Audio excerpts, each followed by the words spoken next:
नमस्कार साथियों, कैसे हैं आप सभी। आशा करता हूं या उम्मीद करता हूं कि आप सभी बढ़िया से होंगे। आप सभी का मेरे YouTube चैनल आराध्य होम केयर में हार्दिक स्वागत है। आज मैं आपको धात रोग के बारे में विस्तार पूर्वक जानकारी दूंगा और इसके क्या लक्षण होते हैं, क्या कॉजेज होते हैं, क्या सिम्टम्स होते हैं, सबकी जानकारी आपको उपलब्ध कराऊंगा।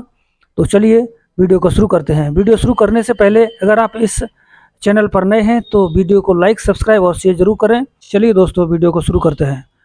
धातु रोग क्या होता है? धात गिरने का मतलब होता है वीर का अनैच्छिक रूप से निकलना, जो आमतौर पर नींद के दौरान या अन्य परिस्थितियों जैसे पेशाब या मल त्याग के दौरान होता है। धात रोग कोई रोग नहीं है। वीर का शरीर से निकलना एक स्वाभाविक प्रक्रिया है और इससे किसी भी तरह का कोई नुकसान नहीं होता है। इससे कई भ्रम जुड़े हुए हैं, जैसे इसकी वजह से कमजोरी होना। मेडिकल विज्ञान में इन सब को गलत माना जाता है। अक्सर लोग इसे पुरुषों की एक यौन समस्या मानते हैं, जिससे बिना यौन उत्तेजना और संभोग से अनैच्छिक रूप से वीरपात होने लगता है। कुछ मामलों में वीर मूत्र से पहले निकल आता है या मूत्र में मिलकर भी निकलने लग जाता है, लेकिन सच यह है कि ऐसा होने पर कोई नुकसान नहीं होता है। धात गिरने के लक्षण या संकेत क्या हो सकते हैं? धात गिरना अपने आप में एक रोग नहीं है, इसलिए इसका आप कोई भी लक्षण नहीं होता है।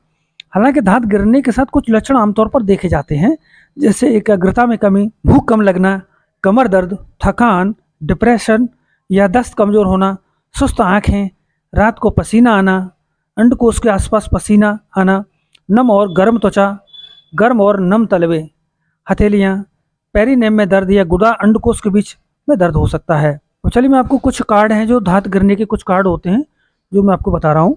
आयुर्वेद के अनुसार शुक्राणु शोथ तब होता है जब शरीर में वात दोष यानी वाय तत्व, पित्त दोष की गतिविधि में तीव्रता आ जाती है।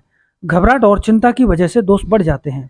मेडिकल विज्ञान के अनुसार धात गिरना या वीर निकलना प्राकृतिक ही नहीं बल्कि अनिवार्य है।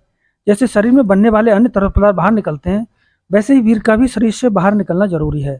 अगर आप हस्तमैथुन या सेक्स नहीं करते हैं या आपको नाइटफॉल नहीं होता है तो शरीर वीर को बाहर निकालने के लिए कोई तरीका खोज लेता है। इसके कारणों में कई भ्रम जुड़े हुए हैं, जैसे बार बार हस्तमैथुन करना, सेक्सुअल विचार आना। सच तो यह है कि एक उम्र के बाद यह एकदम स्वाभाविक ही नहीं बल्कि अनिवार्य भी है। अगर आप अपनी यौन इच्छाओं को दबाएंगे या यौन क्रियाओं से दूर रहेंगे तो इनसे आपको उल्टा नुकसान हो सकता है, जैसे तनाव, डिप्रेशन। चलिए मैं अब आपको बताता हूँ धात रोग को कैसे ठीक कर सकते हैं। क्योंकि धात रोग कोई रोग नहीं है, इसलिए इसके उपचार की बात करना अपने आप में बेईमानी है। लेकिन फिर भी अगर धात गिरने से रोकने का सबसे अच्छा तरीका है यौन क्रियाएं करना, सेक्स या हस्तमैथुन। साथ ही अगर आप मन में सेक्स या हस्तमैथुन आदि को गलत या बुरा मानते हैं तो इन सब बातों को मन से निकाल दें। इसके विपरीत उन्हें स्वाभाविक और जरूरी मानकर अपनाएं का आनंद लें। इसके अलावा अपने यौन जीवन को बेहतर बनाने के लिए सही आहार और जीवन शैली अपनाएं। योग या एक्सरसाइज करें, इसमें कीगल एक्सरसाइज खास तौर पर कारगर है। और अपना आहार भी चेंज कर सकते हैं। हल्का डिनर लें, मसालेदार भोजन न खाने से बचें, शराब पीना कम कर दें या बंद कर दें। सोने से पहले पानी न पिएं, सोने से पहले पेशाब कर लें। सोने के लिए एक सख्त गद्दे का उपयोग करें। सोते समय टाइट अंडरवियर या तंग कपड़े न पहनें। अपने जननांग क्षेत्र को साफ रखें। अगर कब्ज है तो उसका इलाज करवाएं। ठंडे पानी से नहाएं। अब कुछ योग भी हैं जो धातु रोग में बहुत इंपॉर्टेंट है। गौमुखासन, गौमुखासन जो है पुरुषों को उनके स्खलन पर बेहतर नियंत्रण पाने के लिए मदद कर सकता है। नेक्स्ट है भुजंगासन। भुजंगासन पुरुषों को शीघ्र पतन को नियंत्रित करने में मदद करता है। यह पुरुषों को लंबे समय तक इरेक्शन बनाए रखने में भी मदद करता है। नेक्स्ट है उत्तान पादासन। स्खलन को नियंत्रित करने में भी यह मदद करता है। नेक्स्ट है सर्वागासन। सर्वागासन वृषण के कार्य को बेहतर बनाता है और शुक्राणुओं की गुणवत्ता के साथ साथ वीर्य को बेहतर बनाने में मदद करता है। नेक्स्ट है सेतुबंधासन। सेतुबंधासन पुरुषों और महिलाओं में यौन इच्छाओं में सुधार करता है। चलिए धातु रोग के कुछ और प्रमुख कारण हैं जो मैं आपको फिर बता देता हूँ दोबारा से।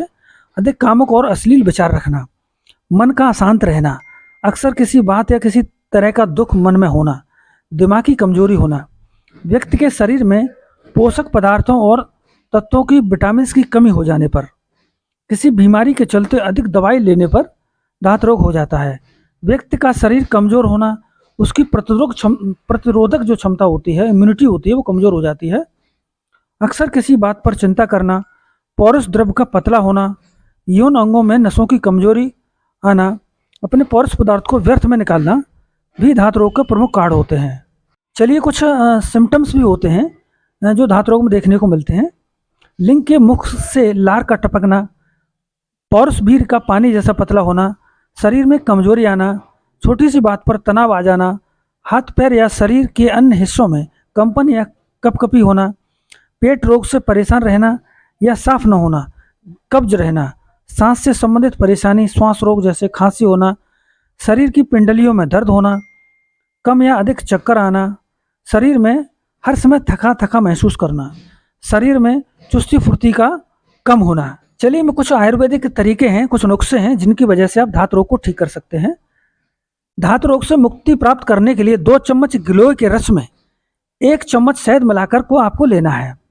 दूसरा तरीका है आंवला।